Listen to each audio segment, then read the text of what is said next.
Assalamualaikum warahmatullahi wabarakatuh. Halo semuanya, perkenalkan nama saya Niagara Gegarin dengan NPM G1F0200009.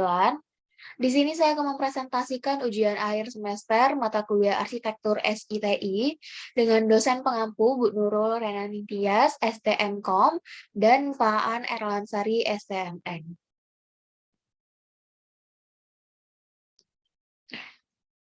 Di sini saya mengambil studi kasus perencanaan arsitektur enterprise sistem informasi rumah belajar menggunakan TOGAF ADM, di mana studi kasus ini terletak di belakang pondok Kota Bengkulu dengan menggunakan tools Archimed.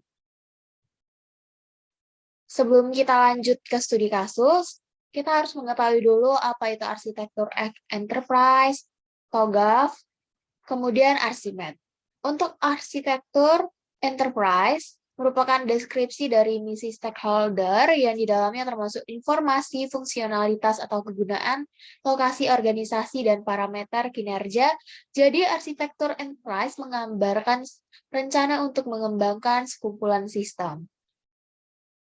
Kemudian pengertian dari TOGAF ADL, The Open Group Architecture Framework, atau yang disingkat TOGAF adalah sebuah framework yang dikembangkan oleh The Open Group Architecture Framework pada tahun 1995. Awal mulanya TOGAF ini digunakan oleh Departemen Pertahanan Amerika Serikat, tetapi pada perkembangannya banyak digunakan pada berbagai bidang. Sebagai contoh yang studi kasus kita, yaitu rumah belajar.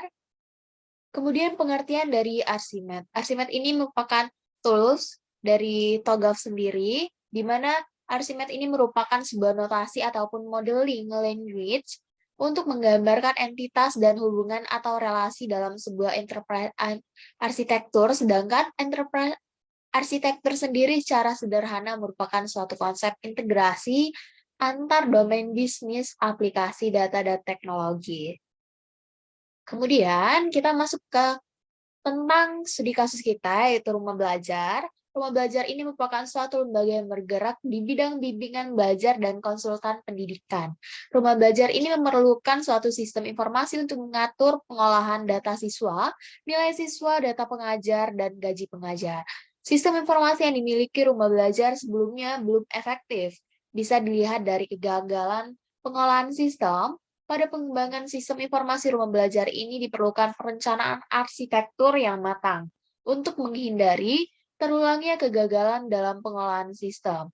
Pada perencanaan arsitektur enterprise ini dibuat menggunakan TOGAF, The Open Group Architecture Framework, dengan metode ADM, di mana ADM itu adalah Architecture Development Method.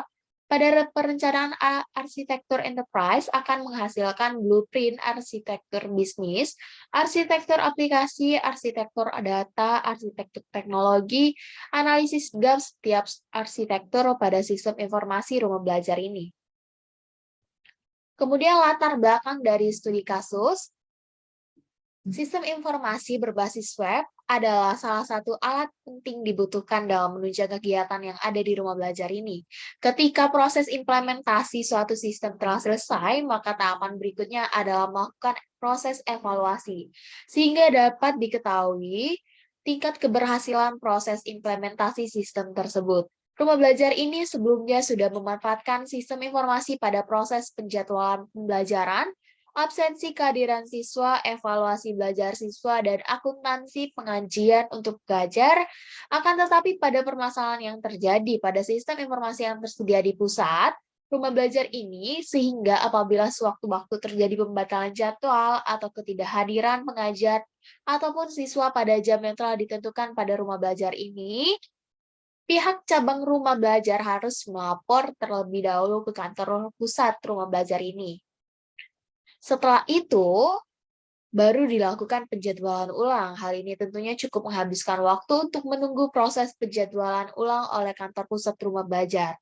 Pengembangan sistem informasi pada bimbel, bimbingan belajar pada rumah belajar ini masih bersifat ad hoc atau pengembangan sistem informasi tanpa perencanaan. Maka dari itu, hal ini menyebabkan kurangnya perencanaan dalam pengembangan sistem, sehingga dapat menyebabkan rumah belajar kurang mengalami kesulitan dalam menyesuaikan satu sistem ke sistem yang lain.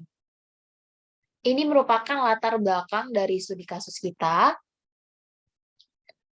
Kemudian identifikasi masalah yang ada di studi kasus. Yang pertama, terdapat sistem yang tidak digunakan lagi setelah tahap implementasi selesai. Yang kedua, pengembangan sistem informasi bersifat ad hoc atau tidak melalui tahap perencanaan yang matang. Kemudian kita ke pembahasan. Di mana pembahasan ini ada perencanaan arsitektur enterprise, yaitu preliminary phase. Pada tahap ini adalah tahap perencanaan sistem perencanaan arsitektur dan identifikasi 5W plus 1H. Untuk yang pertama, prinsip perencanaan, di mana itu ada prinsip bisnis. Prinsip bisnis merupakan arsitektur yang dibuat harus sesuai tujuan yang sudah ditentukan sebelumnya, agar masyarakat luas mengetahui rumah belajar dan tertarik untuk bergabung. Kemudian prinsip aplikasi, di mana aplikasi ini harus user-friendly. Kemudian prinsip data, data harus dikelola dengan baik dan dapat diakses kapanpun dibutuhkan. Yang kedua, itu identifikasi 5W plus 1H, di mana 5W plus 1H ini ada what, who, where, when, why, dan how. Di mana what ini adalah data siswa, data pengajar, data karyawan, materi ajar, nilai siswa. Kemudian who ini adalah stakeholder dan instrumen rumah belajar. Kemudian where, di mana letak studi kasus ini di belakang pondok kota Bengkulu. Kemudian when, kapan pengaplikasian sistem ini, yaitu pada tahun 2022. Why, terdapat sistem yang tidak digunakan lagi setelah tahap implementasi selesai. Kemudian how, bagaimana perencanaan arsitektur enterprise sistem informasi rumah belajar ini menggunakan TOGAF ADM. Kemudian arsitektur vision. Yang pertama, merancang arsitektur enterprise dari preliminary phase, kemudian arsitektur vision, kemudian business arsitektur, information system arsitektur.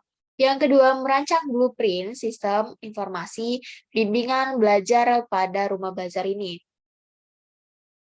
Kemudian yaitu ada business arsitektur, di mana arsitektur bisnis pada analisis proses bisnis yang sedang berjalan pada rumah belajar ini.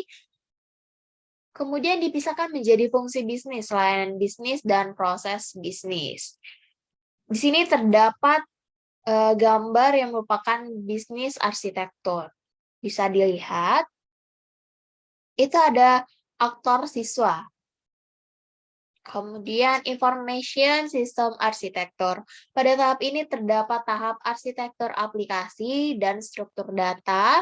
Di arsitektur data dapat diidentifikasi semua komponen data yang digunakan aplikasi untuk menghasilkan sebuah informasi suatu data yang dibutuhkan oleh rumah belajarku ini.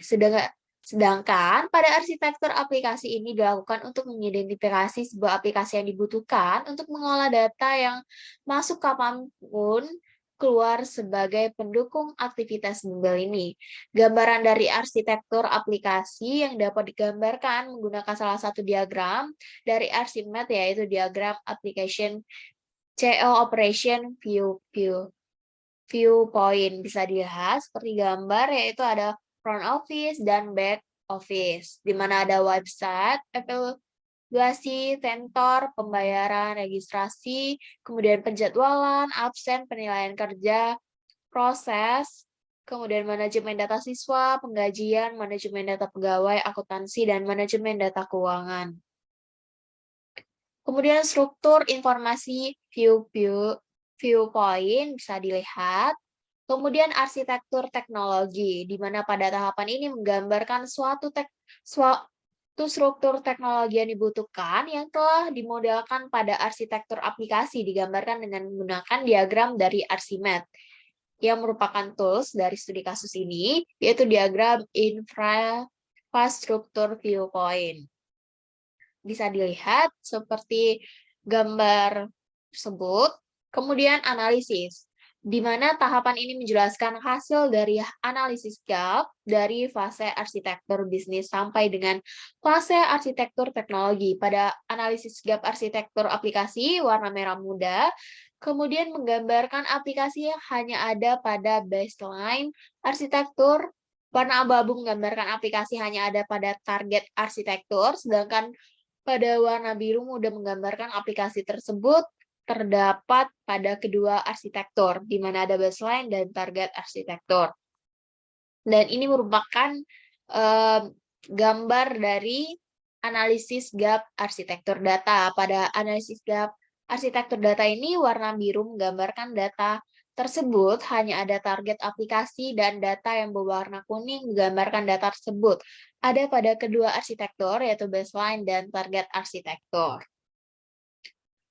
Kemudian terdapat kesimpulan dari studi kasus yang telah kita ambil berdasarkan penjelasan sebelumnya, dapat ditarik sebuah kesimpulan bahwa membuat perencanaan arsitektur enterprise dengan menggunakan framework TOGAF dengan metode ADM dan tools Archimedes yang kita gunakan, perencanaan arsitektur enterprise berupa blueprint atau cetak biru dari arsitektur utama dalam TOGAF, yaitu arsitektur bisnis, arsitektur data, arsitektur aplikasi, dan arsitektur teknologi dihasilkan target arsitektur bisnis dan teknologi. Pada arsitektur bisnis digunakan BPA, yaitu Business Process Automation, yaitu otomasi proses bisnis dan teknologi informasi dihasilkan target arsitektur bisnis dan sistem informasi guna menyelaraskan proses bisnis dan sistem informasi.